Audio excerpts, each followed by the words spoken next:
नमस्कार, स्वागत है आपका मैजिकल स्टडी चैनल पर।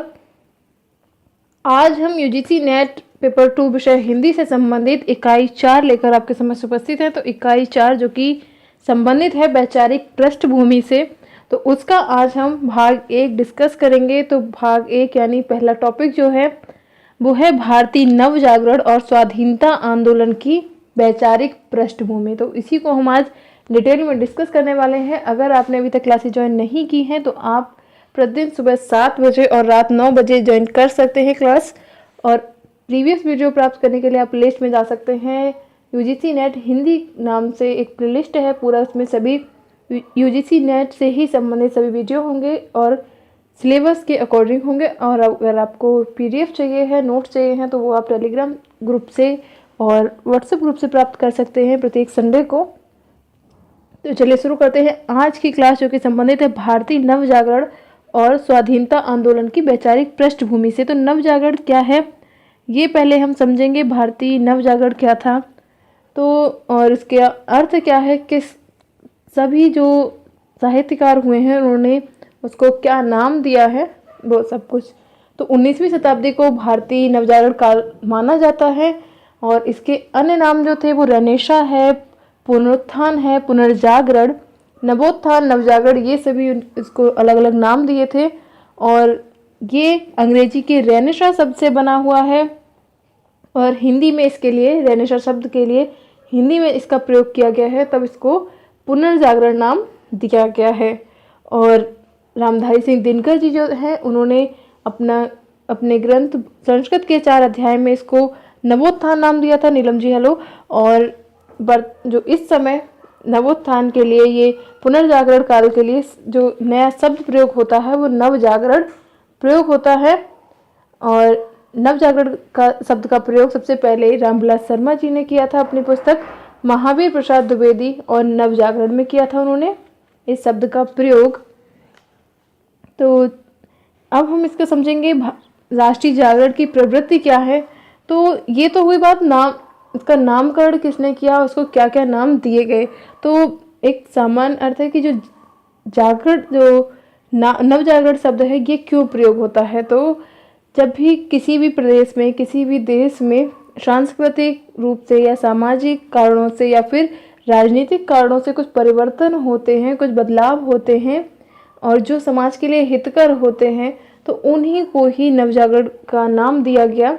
जैसे अभी हिंदी नवजागरण जो है वो हम वैसे कल डिस्कस करेंगे, आज केवल भारतीय नवजागरण, अगर हमारे इस पे सिलेबस में टॉपिक था भारतीय नवजागरण और स्वाधीनता आंदोलन, तो वो डिस्कस करना महत्वपूर्ण हो जाता है। तो समझ लेते हैं राष्ट्रीय जागरण की प्रवृत्ति क्या है।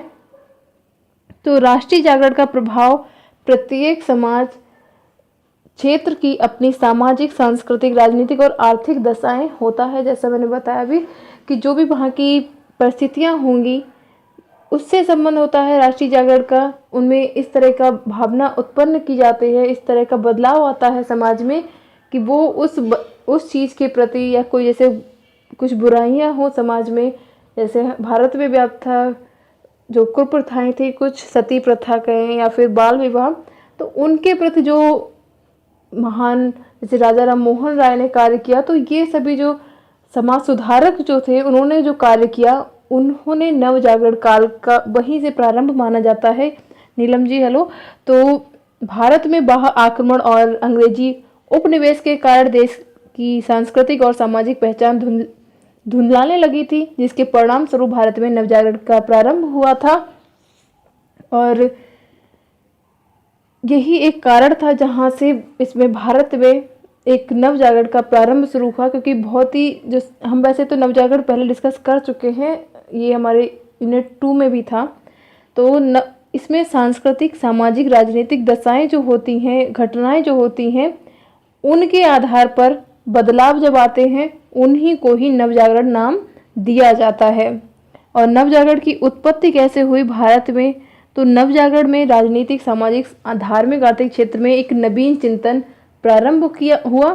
और जो नवजागरण है इसमें जो वेदों का ज्ञान था या पुराणों का ज्ञान था या प्राचीन सभ्यता थी, उसका निर्वहन करना नहीं था, क्योंकि उस समय की जो व्यवस्थाएं थी, जो प्राचीन परंपराएं चली आई थी, कुछ कुप्रथाएं थी, तो उनका निर्वहन ना करके उन्हें बदल कर एक नए तरीके से समाज को एक नई दिशा प्रदान करना ही इसका कार्य था और यही कारण था नवजागरण का। तो भारत में जो बाह्य आक्रमण हो रहे थे और अंग्रेज जब आए थे, अंग्रेजी उपनिवेश के कारण देश में जो सांस्कृतिक और सामाजिक व्यवस्था एकदम चरमरा रही थी, तो उसके बदलाव के लिए जो कार्य हुए हैं वही नव जागरण है। मेन मकसद वही था। बाकी हम एक बार एक कथन देख लेते हैं। कृष्णा जी हेलो। तो डॉक्टर रामविलास शर्मा जी ने क्या लिखा है उसको देख लेते हैं। तो भारत की नवजागरण का संबंध सामान्यतः राजा राम मोहन राय ने से जोड़ा जाता है। इन्होंने बहुत कार्य किए हैं। बस जब हम सभी दर्शन पढ़ेंगे, बाद पढ़ेंगे, तो उसमें इनका भी नाम होगा। वैचारिक पृष्ठभूमि सभी के हमें इसमें विचार और विचारधारा को डिस्कस करना है, तो इसमें राजा राम मोहन राय के बारे में भी डिस्कस करना होगा। तो भारत ने नवजागरण के सिद्धांतों को साथ लेकर ही स्वाधीनता आंदोलन की लड़ाई लड़ी थी और भारतेंद्र हरिश्चंद्र को हिंदी नवजागरण का अग्रदूत माना जाता है। उन्हें हिंदी नवजागरण का अग्रदूत माना जाता है, ये ध्यान रखें यहाँ पे। तो राजा राम मोहन राय जो थे वो भारत के नवजागरण के अग्रदूत माने जाते हैं और भारतेंद्र हरिश्चंद्र जी जो हैं वो हिंदी नवजागरण के माने जाते हैं। तो जिस प्रकार से हिंदी नवजागरण हम पढ़ेंगे तो उसमें पता चल जाएगा आपको। तो भारतेंद्र हरिश्चंद्र जी को इस हिंदी नवजागरण का अग्रदूत मानते हैं क्योंकि उन्होंने जो वहाँ तत्कालीन भारतीय समाज की जो समस्याएं थी उन पर बहुत ऐसे निबंध लिखे थे। उनमें सामाजिक राजनीतिक विचारधारा अपनी रखी थी जिससे बहुत ही परिवर्तन आया था। तो उन पर समस्याओं से आधारित निबंध और नाटक लिखे थे जिसमें भारत की परतंत्रता के कारण बताए थे और उन जनता को इतना प्रोत्साहित किया था कि वो उनके निबंध पढ़कर, उनकी रचनाएं पढ़कर जनता प्रभावित हुई और उनके अंदर एक ऐसी भावना जागृत हुई कि वो जो ये कुरीतियां हैं उनके विरुद्ध खड़े हो सके, उनके विरुद्ध आवाज़ उठा सके। तो ये गुड इवनिंग मंजली जी। तो अब देखते हैं नवजागरण का उद्देश्य क्या था। तो जो नवजागरण जो है इसका उद्देश्य होता है जो भारत में नवजागरण का उद्देश्य सिर्फ यही था कि सामान्य जन के स्वाभिमान को जागृत करना, जो कि अंग्रेजों से एकदम से दबे हुए थे।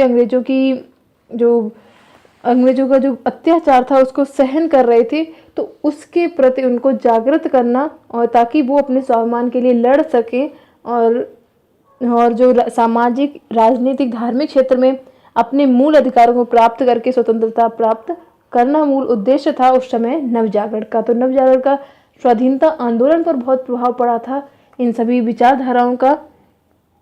तो देखते हैं नवजागरण का स्वाधीनता आंदोलन पर क्या प्रभाव पड़ा था और किस प्रकार उसने क्या क्या परिवर्तन हुए उसके द्वारा। तो इससे स्वतंत्रता प्राप्त की आकांक्षा और तीव्र हो गई थी। तो भारतीय नवजागरण में 1857 का महाविद्रोह जो है ये सबसे महत्वपूर्ण रहा था। उसी समय ये प्रारंभ हुआ था नवजागरण, वहीं से माना जाता है। और ये जो स्वतंत्रता संग्राम की पहली लड़ाई है इसको भी उसी भारतीय नवजागरण से कहें तो एक प्रोत्साहित होकर माना जा सकता है। और इस विद्रोह ने ही जो सभी स्थानीय और असंगठित थे, सभी स्थानीय जनता, तो उनको एक साथ लाकर खड़ा किया था और उनके अंदर एक ऐसी भावना जागृत की थी कि वो देश के लिए और समाज के लिए ब्रिटिशों के विरुद्ध खड़े हो सके, उनके अगेंस्ट जा सके। तो सन 1857 के पश्चात भारतीय जनता में स्वतंत्रता के प्रति चेतना उत्पन्न हुई और साहित्य अखबार के चित्त से जुड़ने वाली हर वस्तु पर नवजागरण के मूल्यों का प्रभाव देखने को मिला था। तो जो साहित्य था उस समय का वो इस प्रकार से लिखा जाता था। वो यही ध्यान रख के, जैसे जो गुप्त जी ने अपनी रचना लिखी है, सभी ने जो अपनी रचनाएं लिखी हैं, तो वो राष्ट्रीय चेतना का विस्तार हो सके, राष्ट्रीय चेतना को जागृत कर सके, इसी को ही आधार बनाकर उस समय कविताएं लिखी जाती थी। और इस तरह जो कविता लिखी जाती थी जिससे सभी में देश प्रेम से भरी हुई कविताएं लिखी जाती थी, निबंध लिखे जाते थे, लेख छपते थे उस समय जो पत्र पत्रिकाएं होती थी उनमें। तो उनका मुख्य का यही जो उद्देश्य था ताकि भारत में जो जनता है उनके मन में ब्रिटिशों के जो अत्याचार हैं उनके प्रति खड़ा होने का एक साहस आ सके और वो इस क्रांति में भागीदार हो सके। और इसने बहुत सारा कार्य भी किया। इसने तो नवजागरण के मूल्यों को लेकर जनता स्वतंत्रता की मांग करने लगी थी उस समय, जब इतना ज़्यादा प्रभाव पड़ा था कि स्वतंत्रता प्राप्ति के लिए सभी के अंदर भावना जागृत हो गई थी।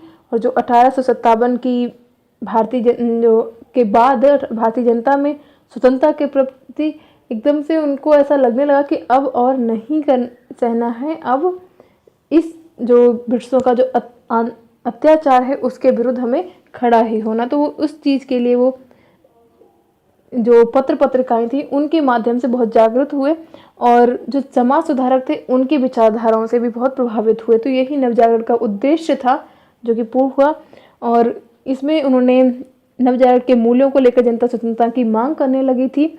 और 1885 में कांग्रेस की स्थापना की गई थी, जिसके बाद भारतीय राजनीतिक सामाजिक परिस्थितियों में काफ़ी उथल पुथल मची थी। तो देखते हैं और क्या क्या परिवर्तन हुए थे इसके बाद, नवजागरण का स्वाधीनता आंदोलन पर क्या क्या प्रभाव पड़े थे। उसमें 1907 में कांग्रेस जो था वो दो भागों में विभाजित हो गया था। एक तरफ था नरम दल और दूसरी तरफ गरम दल, दो भागों में विभाजित हो गया था। और जो 20वीं शताब्दी के दूसरे दशक में गांधी जी का भारत में की सक्रिय राजनीति में प्रवेश हुआ था, भारत आ गए थे। उसके बाद उन्होंने राजनीति में अपना सक्रिय भूमिका निभाई और उन्होंने कई प्रकार के आंदोलन चलाए, जिनसे जो सभी नवजागरण को एक नई दिशा प्रदान हुई। और गांधी जी ने स्वतंत्रता प्राप्ति के लिए बहुत सारे आंदोलन किए, सभी को पता ही होगा। और 1896 से 97 में जो कुछ महत्वपूर्ण जो कार्य हुए थे वो यहाँ पे दिए गए हैं। क्या क्या हुए? 1896 से 97 में तिलक की गिरफ्तारी हुई थी। 1905 में बंगाल विभाजन हुआ था। 1916 में खिलाफत आंदोलन की शुरुआत हुई थी। 1919 में रॉलेट एक्ट पारित हुआ था और जलियांवाला बाग हत्याकांड हुआ था। और 1931 में भगत सिंह, सुखदेव और राजगुरु को फांसी हुई थी। तो ये कुछ नवजागरण काल के जो प्रभाव थे, उनके बाद जो परिवर्तन हुए एकदम से, वो ये सभी कुछ थे। तो वैसे ही ये हमारे सिलेबस में सिर्फ दिया गया है, लेकिन इससे संबंधित क्वेश्चन नहीं आता है, जो कि ये नहीं आएगा। हिंदी नवजागरण का क्वेश्चन आ सकता है, लेकिन भारतीय नवजागरण अगर सिलेबस में है सिर्फ इसीलिए डिस्कस कर रही हैं, और स्वाधीनता आंदोलन से संबंधित क्वेश्चन नहीं आएगा। अभी तक तो नहीं आया है, आगे की बात नहीं पता। तो स्वाधीनता आंदोलन में शिक्षा का, मैं संध्या जी गुड इवनिंग। तो स्वाधीनता आंदोलन में शिक्षा का क्या महत्व रहा है? तो जो भी समाज सुधारक रहे हैं उन्होंने शिक्षा, जब वो शिक्षित हुए तभी उनको अन्य देशों में आंदोलन चल रहे थे, वहाँ के लोगों के बारे में पता चला। तो उन्होंने उसी से प्रभावित होकर उसी को आधार बनाकर अपने देश में भी जो सामाजिक क्रांति लाने का प्रयास किया और उसी विचारधारा पर आगे चले। तो देखते हैं क्या है। 1857 में मुंबई, कोलकाता, मद्रास में विश्वविद्यालय की स्थापना की गई थी। हाँ, ये क्वेश्चन आ सकता है कि मद्रास विश्वविद्यालय की स्थापना कब हुई, या मुंबई या कोलकाता विश्वविद्यालय की स्थापना कब हुई। तो इस तरह का क्वेश्चन आ सकता है। बाकी ये नहीं आएगा कि स्वाधीनता आंदोलन में क्या क्या हुआ था, जो 1905 बंगाल विभाजन कब हुआ, तो ये सब नहीं आएगा। तो इस तरह का क्वेश्चन आ सकता है जो कि हमारी शिक्षा में किस तरह से उस चीज़ का प्रयोग हुआ, या फिर शिक्षा में किस तरह का बदलाव हुआ उसकी वजह से।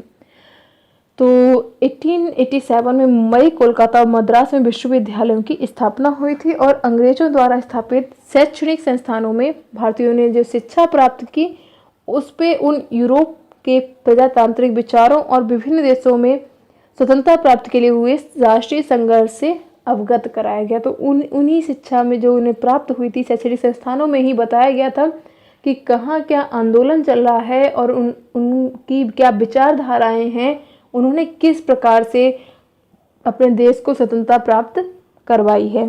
तो जब भारतीयों ने इन सब चीज़ों को पढ़ा, इससे वो काफ़ी प्रभावित हुए। तो अमेरिका, इटली और आयरिश जनता की स्वतंत्रता प्राप्ति की पूरी कहानी पढ़ी, उन्होंने स्वतंत्रता प्राप्ति के सिद्धांतों का प्रचार प्रसार भी किया।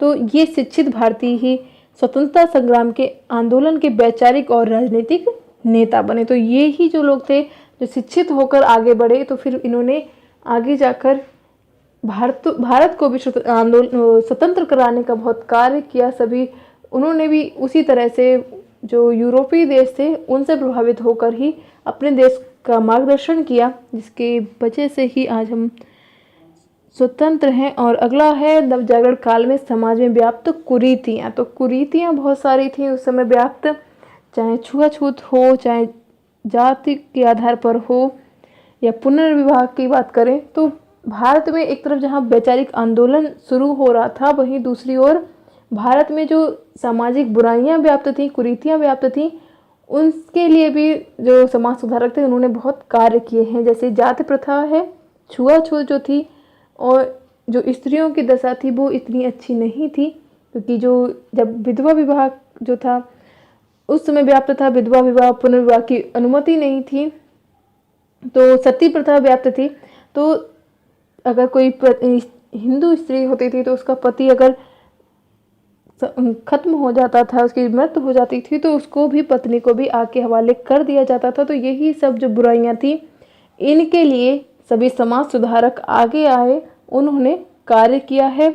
और दलित जो होते थे उनको अलग रहने के लिए कहा जाता था।